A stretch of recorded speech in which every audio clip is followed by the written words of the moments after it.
ඔන්න ඉකෝමත් එක ගමක පාල කියලා පුද්ගලයෙක් හිටියා. එයා මහා කම්මැලියෙක්. ඒ වගේම අධික තණ්හාවෙන් පිරුණු මිනිසෙක්. තියෙන දෙයින් සතුටු වෙන්නේ නැතිව නැති දේ ගැන හිතලා ගොඩාක් දුක් වෙනවා. පාලගේ බිරිඳගේ නම සුමනා. එයාට එළදෙන්නු දෙන්නෙක් ඉන්නවා.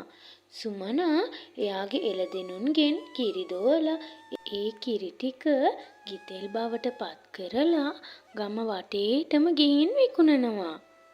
දවසක් සුමනා ගිතෙල් ටික විකුණලා මුදල් ටිකත් අරගෙන ගොඩාක් සතුටින් ගෙදරට එනවා.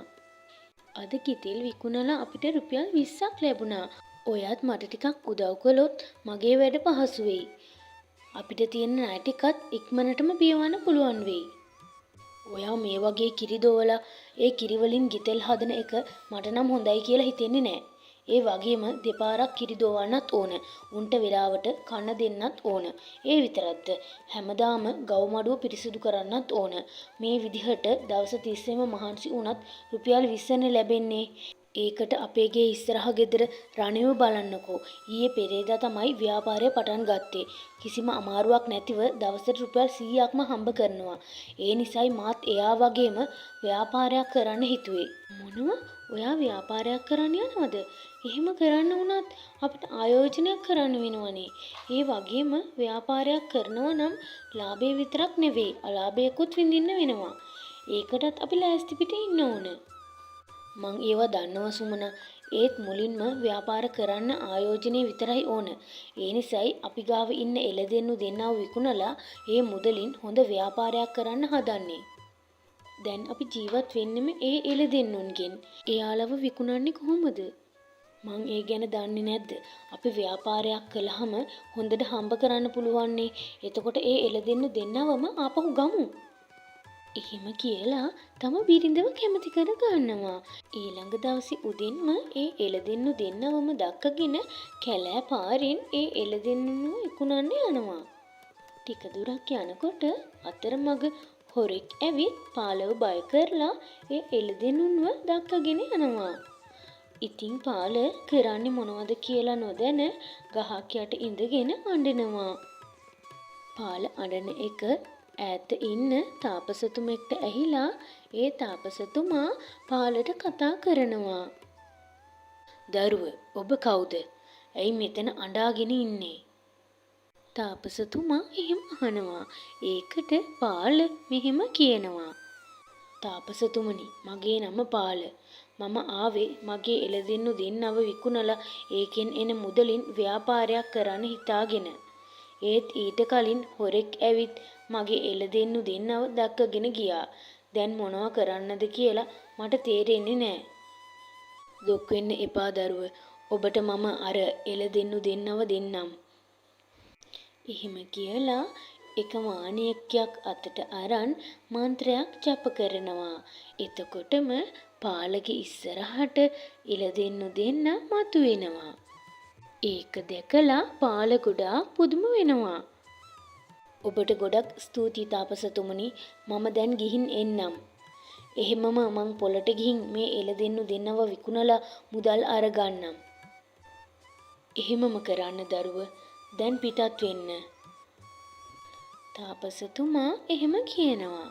පාල ටික දුරක් ඒ එළදෙන්නු දෙන්නව දක්කගෙන යනවා. යනකොට එයාට සැකයක් මතුවෙලා ආපහු තාපසතුමාව හම්බ වෙන්න එනවා. තාපසතුමනි, මම ටික දුරක් ගියානේ. එතකොට මට සැකයක් මතුවුණා. තාපසතුමා මට එළදෙන්නු දෙන්නෙක් දුන්නනේ. ඒක හොඳයි. ඒත් මම පොළට යන්න කලින් අර හොරා ආපහු ඇවිත් මේ එළදෙන්නු දෙන්නව අරගෙන ගියොත් මම මොනවද කරන්නේ? පාල එහෙම අහනවා. එතකොට තාපසතුමා ඒකත් ඇත්ත. ඔය කියන විදිහට අර හොරා ආපහු ඇවිත් මේ එළදෙන්නු දෙන්නව අරගෙන යන්න පුළුවන්. ඒත් ඒකට දැන් මගෙන් මොනවද කෙරෙන්න ඕන දරුව? ඒක තමා තාපසතුමා. මේ එළදෙන්නු දෙන්නව දෙනවට වඩා මට මුදල් දුන්නොත් මම ගොඩක් සතුටු වෙනවා. හා එහෙමද? හරි. ඔයා ඉල්ලන දේ මම ඔයාට දෙන්නම්. ඒක නෙවෙයි. ඔයා මේ එළදෙන්නු දෙන්නව කීයකටද විකුණන්න හිතුවේ?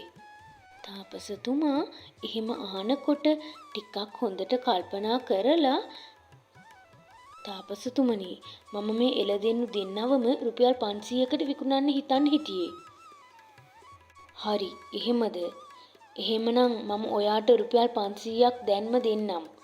ඔයා ඒ මුදල් අරගෙන ගිහින් හොඳට ව්‍යාපාර කටයුතු කරන්න. එහෙම කියලා ඒ මාණික්‍ය ආපහු අතට අරන් මන්ත්‍රය ජප කරනවා. එතකොටම රුපියල් 500ක් එතනම ඇවෙනවා.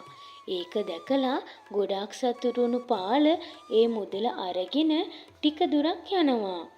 ආපහු සැකයක් මතුවෙලා නැවතත් තාපසතුමා ළඟට ඇවිත් තාපසතුමනි මේ එළදෙන්නු දෙන්නව මටනේ දුන්නේ. එහෙමනම් ඒ දෙන්නවත් මංම අරගෙන යන්නද? එහෙම අහනවා.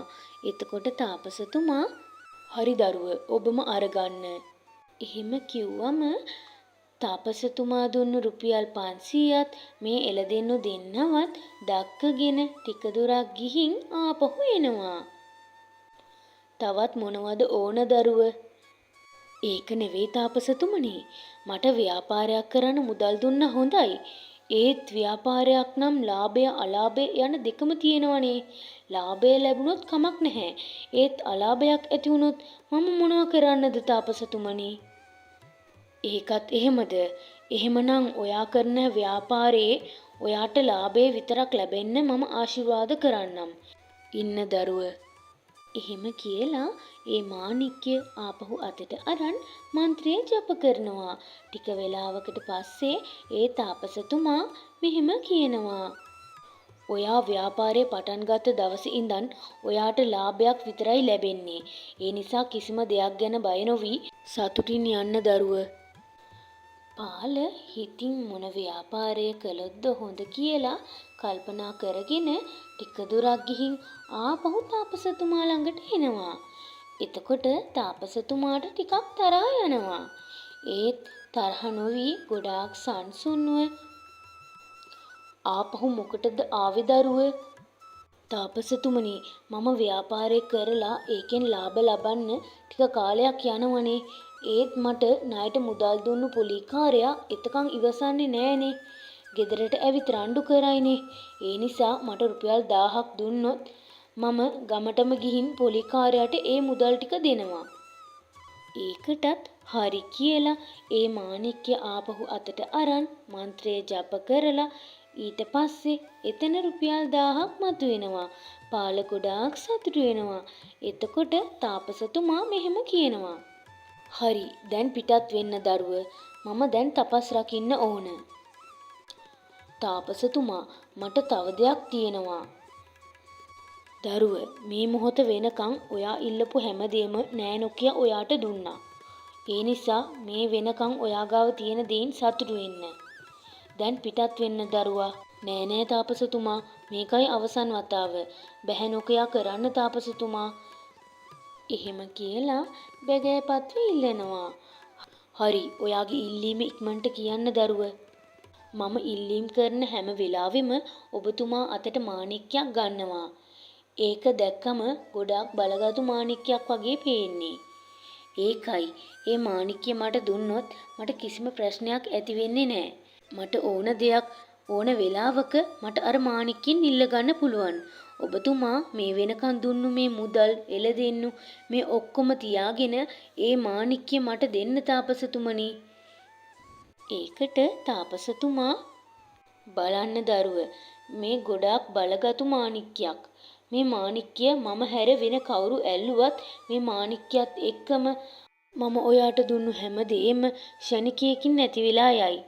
ඒ නිසයි දරුව මම කියන්නේ මේ වෙනකන් ඔයාට ලැබුණු ඒ ඔක්කොම අරගෙන යන්න දරුව. එහෙම කිව්වම පාල මෙහෙම හිතනවා. මේ තාපසතුමා අර මාණික්කය මට දෙන්න කැමති නැතිව මෙහෙම කියනවා. එතුමාගෙන් කොහොම හරි මේ මාණික්කය අරගන්න ඕන.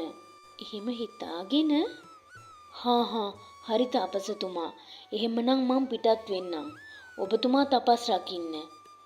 එහෙම කියලා ටික දුරක් ගිහින් ආපහු කිසිම ශබ්දයක් නැතිව තාපසතුමා ළඟට ඇවිත් අර මාණික්‍ය හොරකම් කරන්න හදනවා. ඒ මාණික්‍යයට පාලගේ අත වැදුන ගමන් අකුණක් ගහනවා.